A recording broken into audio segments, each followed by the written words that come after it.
Well, you guys know about Henry Rono and Boulder? Mm-mm. Oh man, Henry Rono came to Boulder when he was like a Masters guy. He had a belly this big. He was still winning races. Well, really? That's great. Oh, right. Okay, Well, have you seen the? You have to have you turn seen off that? No, you have to turn off the camera. Henry Rono story.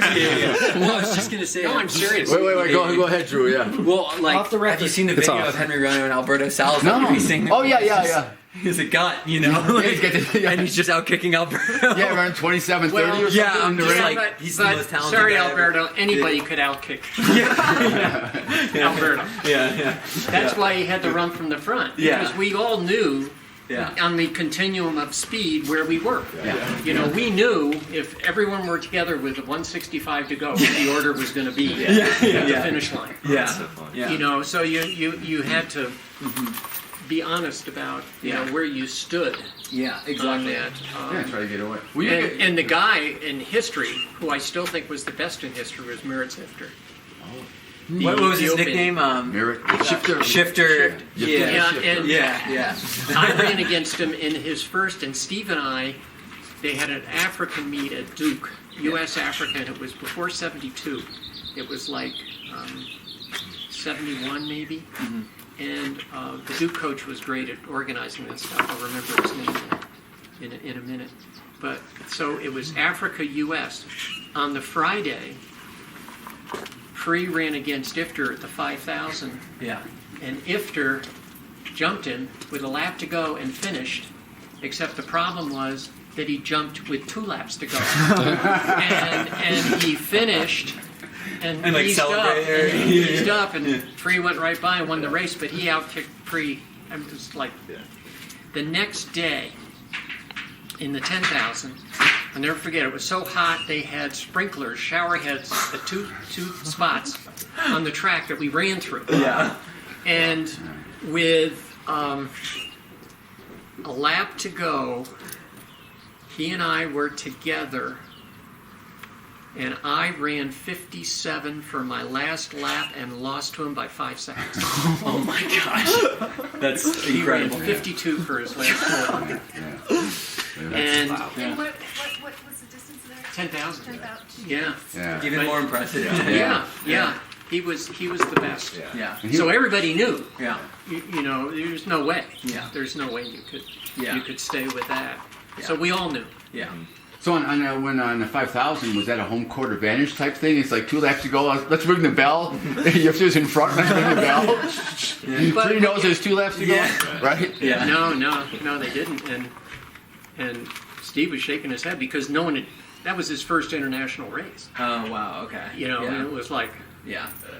who is this guy? Oh, that was Free's Oh first- no, that was Ifter. Oh, that was Ifter's. Yeah. Yeah. We watched the other day or a while back, Without Limits. Oh, yeah. Yeah, because Oh, yeah, and it's all, yeah. yeah, just That's incredible. yeah. Yeah. Very, The very cool. stupid 5,000. Yeah. Yeah. I was one of the few people, truly, that kept telling me he was doing something stupid. Yeah. And he would have. Well, we trained together. Yeah. See, we actually, I trained like a 5,000 meter runner. Many of our, I trained most like Free Yeah. than I did any of the other marathon runners or 10,000 meter runners. Was I that- trained like a 5,000 meter, Was that from like some? just a holdover from college, and Gotcha, and I was good at it. Yeah. Okay. Yeah. And what it did is I found out I was really good at recovering at fast pace through the kind of intervals we did. So I didn't do, 8 interval miles. Really? Yeah. I do 3, Yeah. and every step would be under 5K race pace. And do you think that helped eventually with the marathon? I think with the surge, yeah, Yeah. because I think I surged and recovered sooner than other people weren't doing Do it. they Yeah. last very long? Yeah. Before Munich in '72, the marathon was universally viewed as a race of attrition. Everybody started, people dropped off. Yeah. Last one standing wins. Yeah. And so my theory going in, and I trained to do this, I would do things planning to surge, and I thought if I got, It doesn't hurt. but I it's thought I could do it in a way that I would be running faster in the middle of the marathon, what's going on. mile pace, Do you have than blood sugar? any of these other guys had run a mile Yeah. recently. Oh, for sure. Yeah. And so I would do 800s, and I would do like 30, 36, 62, Yeah. 36. Yeah. So just a bunch of surges and. No, I'd go 36 for the first. 200. No, I do. 36 for the first 200, 62 for the middle Gotcha. quarter, Yeah. and then 36 for the Gotcha. Okay. Yeah. for the last. Oh, that's hard. Yeah.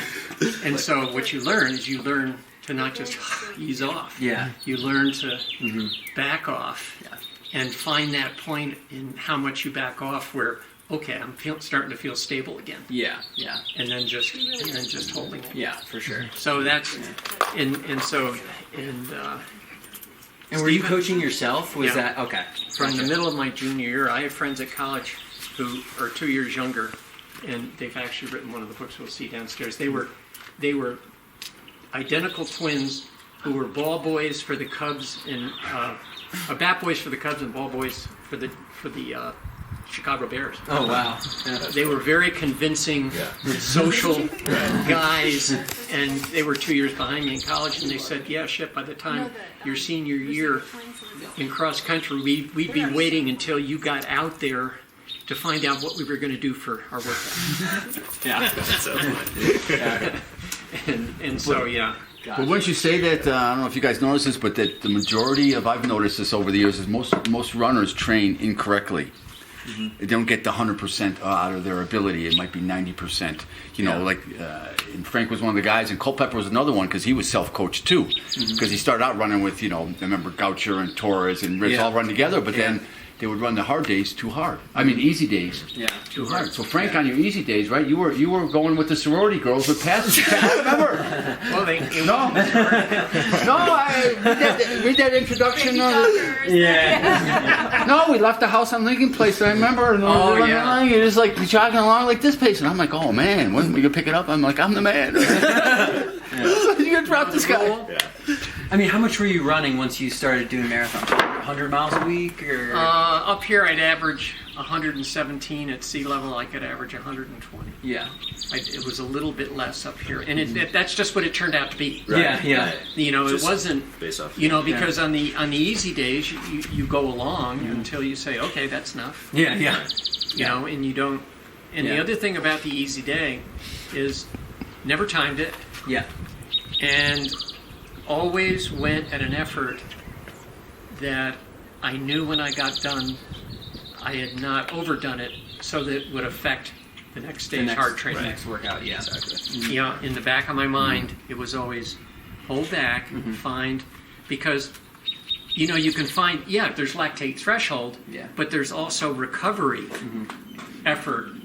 Yeah. Michelle, what would you call it? A threshold? There's a recovery effort threshold too. Call it maintenance. Yeah, just maintenance. Yeah. That you just, it's enough. Yeah. And the other thing is, if you run enough miles, then you have the reinforcement of the miles you ran. Yeah. And part of the matrix, I guess to put it that way, I don't know why that word comes to mind, is that you want to develop an individual program that in your mind you're not being arrogant, but you think other people would have a hard time doing this because it's adapted to me. Yeah. It's adjusted to me. Right. And there are certain workouts that I can do, and there were some workouts that I could do. I didn't think many people anywhere Yeah. could do it. And that gives you confidence when you show up and to the maybe race. it's not true, but If you think it would that, be hard. you get empowerment from that. Yeah. What about the day you and Pri were running in Taos? I remember just skiing. Oh, funny. See, and he He was whiny. he was a He didn't love training, did he? He loved competing, though. I called it I called it pissing and moaning. he liked to piss and moan when he ran. Yeah. And it was either on easy runs or on recovery jogs during intervals or and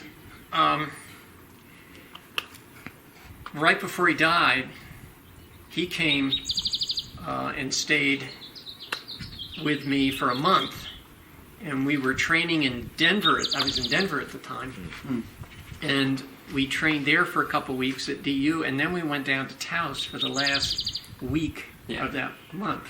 And it was the last week of ski season in April. I'll never forget it because Taos always ended the first. And I did a lot of I discovered the altitude training at Taos, where the city of Taos is 7,000 feet. Yeah. The ski valley base is 9,000. Oh wow. Okay. And so I actually had a condominium up there. That was the first thing I ever bought, was a condominium on the slopes at Taos. So we went down there, and I taught him how to ski. He'd never skied. So I took him to the top of the beginner's hill, and he got off, and he had all his rental stuff, and I sort of showed him how to snowplow and tried to, give him a little idea of how to turn. So he gets off and he starts down the mountain. He goes right down the mountain and runs into the hay bales at the bottom. And gets up. We get on the lift again, and within an hour, I had him turning a little bit. Yeah. And then by the end of the week, he was up on the main hill. And did he love it? Like, yeah, he liked it because it was a skill. But the other thing was, we were training, and we would ski in the morning for a couple hours, and then run 8 miles, 4 miles down the mountain, and 4 miles back up the road, and then we'd ski the afternoon, and then go run up to 10,000 feet on the access roads, and turn around and come back. And one noon, right in the middle of the week, we started to run down the hill, and spring storm came in, and it was 32-degree corn snow. It just looks like kicks. Yeah. Like that. Right. And the wind was blowing so hard up. It was about a 7% grade. Yeah. And it was blowing up the grade horizontally. Right into us. Into you. Yeah. Yeah. And you had to work to go down this 7% grade. You know, it took an effort to go down the grade. Crazy. And Steve started to piss and moan and complain. And I said, Steve, do you know no one in the world is training as hard as we are right now? Yeah. And he shut up for the first time ever and didn't say another word for the rest of the 8-mile run. No, but that's true. It's true. That It's a true story. attitude, right? For you guys too, it's the same. Yeah. Hey, well, why don't you guys, so for Michelle, if you could, Michelle, why don't you tell us a little bit about the Tin Man, and Jeff can get that on there. Just tell us about the team, because Frank doesn't know the whole history of the team. Oh, yeah. Yeah. Where's the name come from? Our head coach his nickname was Tom Tinman Schwartz, and we kind of embody that spirit a little bit with the name, and we came up with a logo. I don't know if anyone has any Tin Man gear on right now. I'll see if I can pull it. I moved here at this point like 2.5 years ago. Actually coming up on 3 years. In September it would be 3 years. And I just visited Boulder. I was deciding between Flagstaff and Boulder, and I just love Boulder. I came out here. I just came out here to visit, and I knew one person out here at the time. Wow. And I drove out with my dad from Virginia. I just drove 24 hours straight, and I was like, I'm gonna just train in Boulder.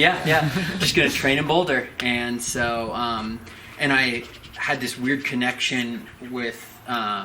I knew a guy running on the CU team, and he had a friend that he used to train with, Reed Fisher, who is now a 61-minute half marathon guy. Really, really good. And we basically just had never spoken to each other before, and we just moved in together, and then we just kind of started running well and picked up a lot of traction, and other guys started reaching out to join. I'm sure just like you kind of, like you kind of... All you had to do is show up at the front door. Exactly. No, literally. That's exactly That's how Stan Mavis got here. Yeah. Stan Mavis, I went down and the doorbell rang one Sunday morning. What? Go on. No, it's the same idea. No, it really is. Nothing was guaranteed, and every guy just kind of took a chance on themselves and showed up, and we ended up having, in our second year, we had 3 guys qualify for the World Championships, and Reed, like I said, is, a 61-minute half marathon guy now, and so it's there was no team yet, right? No, it was just me and a few guys, and then Adidas kind of came on board and started helping us out, and then these are actually our media guys. Go introduce yourselves. Max was my high school best friend, and basically was like, I'm gonna come out and help you guys out with promotion stuff and make Awesome. YouTube videos and help with we sell gear, and so we help kind of sell gear and whatnot. Sure. Yeah. And then we just hired Joe. Do the same thing. Basically the same thing as an intern. I'm a photographer, so Yeah. He's a photographer. I make videos. Yeah. And basically, we just help out with the social media stuff, help sell the merchandise. Yeah. Max lived in my closet Yeah. his first summer out here. Yeah. Wait, we didn't have in our room. closet? Yes. Yeah, in the yeah. closet. It was That's old school. I was gonna say there's some old school. Just straight down, and so Yeah. it was enough room where I was like, you know what, this is the summer to do it. And Yeah. Good it for was you such, guys, it was man. such a fun Yeah. time. Yeah. So, And when did you guys get here? I got here last May, so I've been here for just about a year. Okay. Yeah, and then I interned summer of 2019, went back to school, finished my senior year, and then moved out here in 2020. as well. Oh, great. Yeah. You guys runners though? No, I wasn't. I was never a runner. Joe was a runner. Yeah. Joe ran for Manhattan. Oh, great. And, Oh, sure. Yeah. Brian Centro Kivlin. Senior was his head coach. Yeah. Brian Kivlin may still hold some of the records. Yeah. Probably. Brian Kivlin. Yeah, They're all he from was the my 70s and 1500. 80s. Yeah. Yeah. They had some good people. Oh, yeah. Yeah.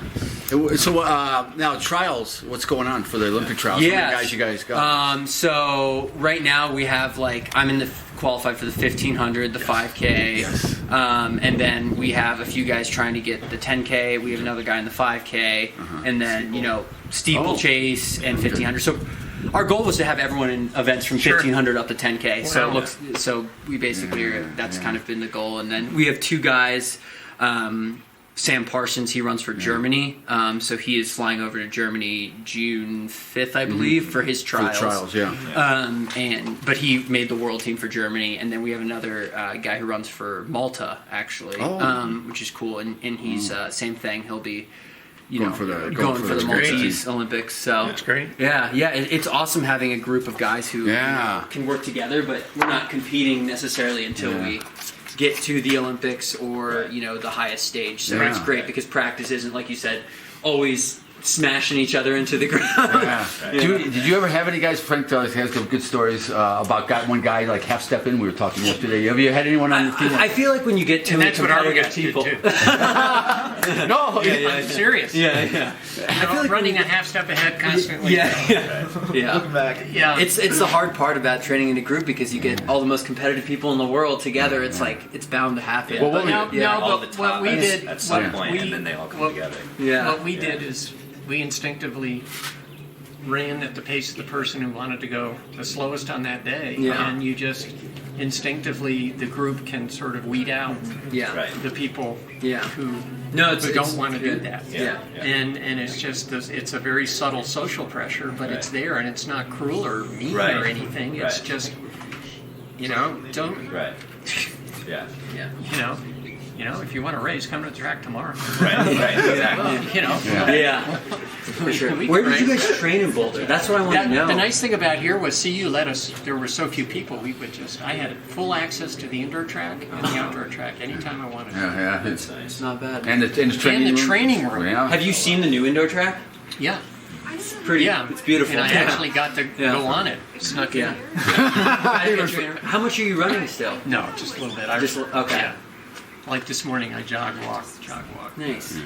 But in terms, You have a decent backyard. but in terms of training, where did you used to train? Well, I was up on the hill, so I would train up Make Chautauqua, up the trails. And Really? Fourth Okay. Street. and then I would run around the campus, and in the winter, and they still do, I guess, there's about a 3-mile loop around the campus that, on the bike paths, that is the first to get brushed off when the snow Yeah. happens. Yeah. So they bring them. Yeah. And so I would run down there. But like I said, I could also, the indoor track was totally open, so you could just go there In and the do dead it. of winter, you'd be snowing like crazy. You run 3 miles, in the snow, and then you just dip into the indoor track and Right. run When you're in a few laps. No, run a few laps Oh, and yeah. come back outside Yeah. and keep running. Yeah. again. Yeah. So you could, and the other thing was total access to the training room, Yeah. and that really was that was very important. I mean, it was just me when we would go on the indoor track the first time. I was there, and then there was a decathlete who was in grad school. from out of state, and other than that, it was the CUT. Really? Yeah. Yeah. So there was no one. Yeah. There was no one else. Right. So they didn't have to worry about it, and the training room was right next to the indoor track. Yeah. That's super nice. Yeah. So I Who's could. that guy with the fat legs that you were telling me? Oh, you know, I was redoing that story, but it was thighs. I said, you know, your thighs. I didn't say legs. I said, you know, it's amazing you can run that fat. And this was a guy named Mike Peterson, who, and we joked about it after that because he's a really good guy. I think he ran 4:08 in high school in Colorado. That's really impressive. Yeah, count. And he was very talented in his freshman year. We were lining up, and it was an all-comers meet. Here I it's think, down on Boulder. the track. Mhm. Yeah, See you. yeah. So I would go down and run the all-comers meets as part of my training. So I was going to run a 5,000, and I would run some 400s after. Yeah. Stuff like that. Yeah. And we got to the starting line, and I'd heard about him. It was the first time I met him. And I was sort of waiting, and we're all lined up, and the gun's about to go off. And I said, "Geez, Mike, you know, it really is incredible how you can run that fast with thighs out." And then, boom, gun goes off. And then the gun went off. And he literally stood there. Because everyone takes off. He's like, no, You told me that story. So psychology. So you guys don't have to do that anymore. That's what I'm going to do at the Olympic I may have even mentioned the time. I said, "Shit, you ran 4:08 in high school." Yeah. Looking like that. That's really impressive. Oh yeah, I know. I'm pretty sure it was under 4:10. This is high school. He was down in Denver, North Maple. Denver. Yeah, is there a Mapleton or a Maple? It's across I-25. What's the little town across I-25? If you go 104th Street and then Yeah. you hit I-25 and go over. Chaparral. Yeah, something like that. I don't know. But Anyway, anyway, he got what happened to him. So there's so many talented guys, as you know, guys of your ability. But he got an Achilles injury his second really year. badly. Yeah, real badly, and it ended his career. So I And mean, at that time they didn't have the nothing you could do. stuff they have now. So for you guys, just staying healthy, I mean, that's the number one thing. That's why you had how many 17 years of running 100 miles a week, right?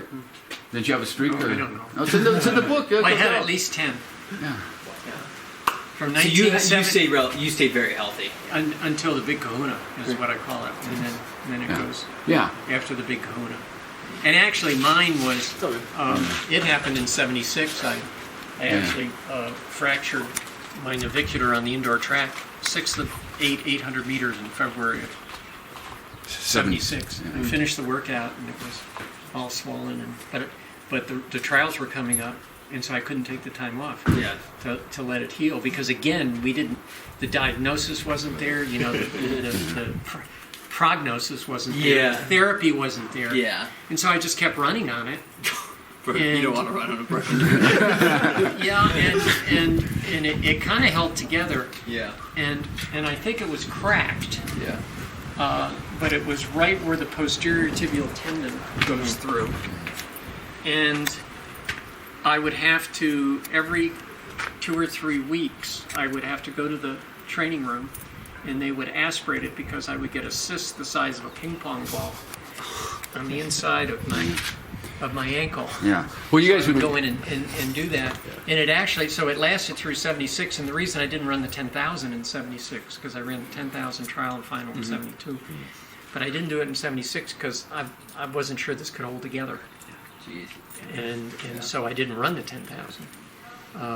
And then it lasted until the next year, and it finally, probably what happened was, it evulsed, meaning the tendon probably pulled the piece of bone away. Oh my gosh. And it happened yeah, it's rough.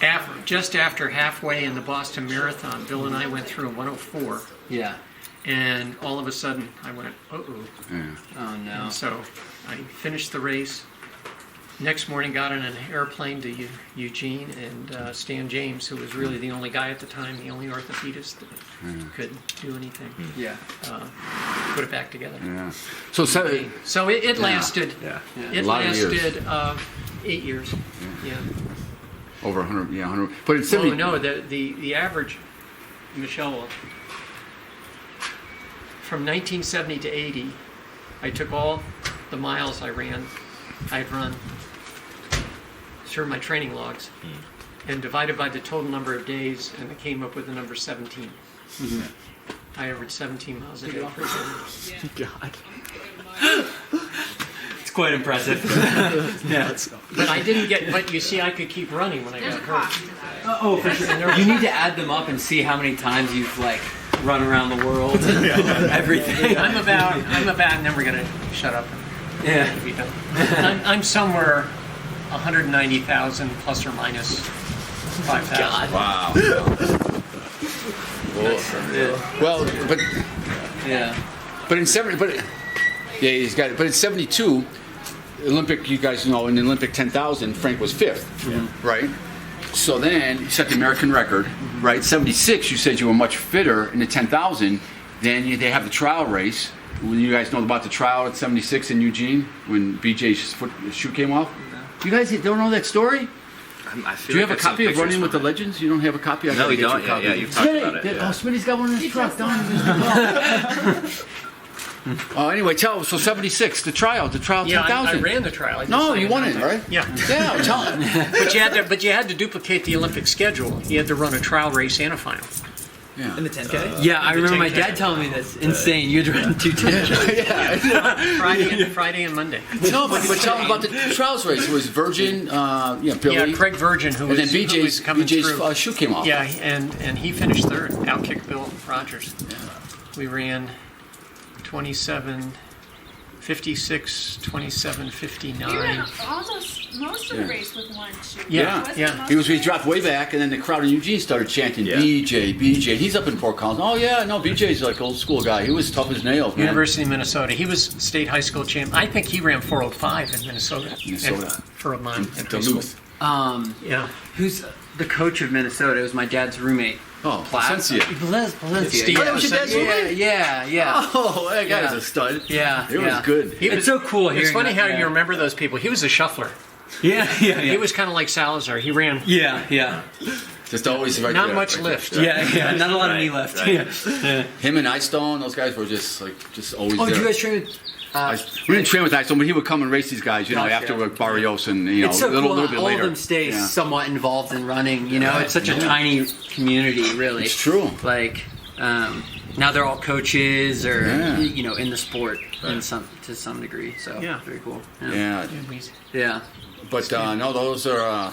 So anyway, so in the '76 Olympics, though, that's when it was third place. You had a good chance for a medal because third place wasn't that fast. It was about Brendan 27:50. Brendan Foster. Yeah. So, but that's how it goes. So too bad you got hurt, but it was right Well, after the indoor. I didn't want to take the risk.